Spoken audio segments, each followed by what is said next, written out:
Hi, today we're going to be talking about cumulative frequencies. So in our last video we talked about frequency, and we said frequency is the number of times a value occurs in a given data set. If you have not watched our last video, I'll put a link above, and also you find a link in the description. Then what is cumulative frequency? When we talk about cumulative frequency, you can have a couple of definitions for cumulative frequency. And one that you see regularly is the cumulative frequency of a specific value of a variable is the sum of all the frequencies for all values at and below the given value. Well, this may sound like some jargons, but don't worry, because as we come to examples, you're going to understand a little better. But I prefer to define cumulative frequency in a much easier format, and I say it's the sum of all the frequencies up to a given value. Alright, so like I said, don't worry, this will be better explained with an example, so don't feel all bugged up. One thing you need to note is these 2 points. I use the word sum and then I use the word up to. Okay, now imagine we have this data set of students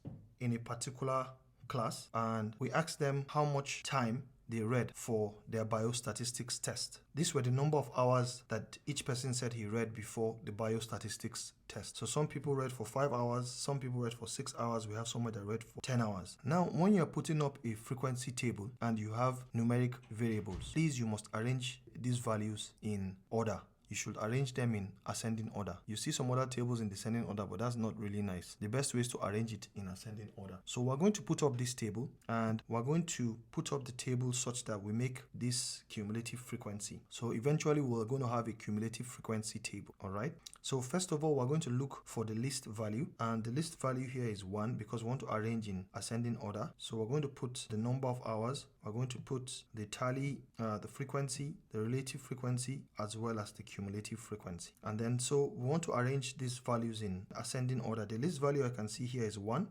then 2, 5, 6, 8. There appears not to be anybody that read for 3 hours or 4 hours or even 7 hours. Okay, it would be nice to put a tally system, but this tally is not compulsory. The tally probably will help you to remember the ones that you have listed and the ones that you have not. So we're going to count and see how many we have for 1. You can see 2, so our tally is 2. Let's see how many we have for 2.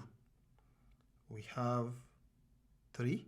Okay, so let's see how many we have for 5. 5 appears most of the people here are reading for 5 hours.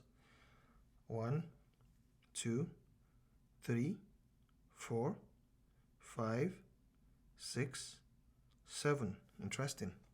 Okay, so let's see how many we have for 6. 1, 2, 3, 4, 5. All right, good. How many do we have for 8? Just 1. And 10 we have 2.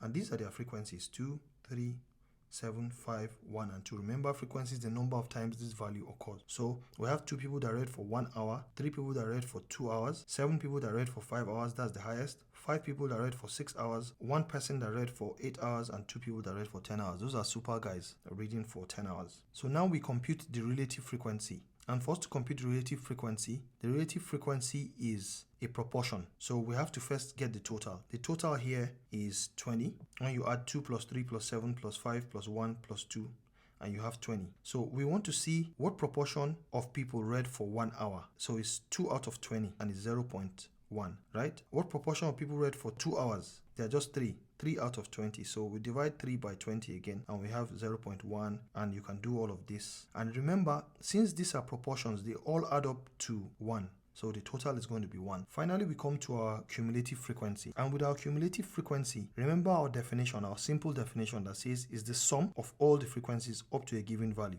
So what is the cumulative frequency for 1 hour? The people that read for 1 hour. We only have 2 people that read for 1 hour. So the sum of the frequency is going to be this 2. Okay, that's simple. Let's go to the second one. We have 3 people that read for 2 hours, but the cumulative frequency for 2 hours would now be the 3 people plus the 2 people that read. So how many people read up to 3 hours? That's what it means. So that's why I said it's up to a given value.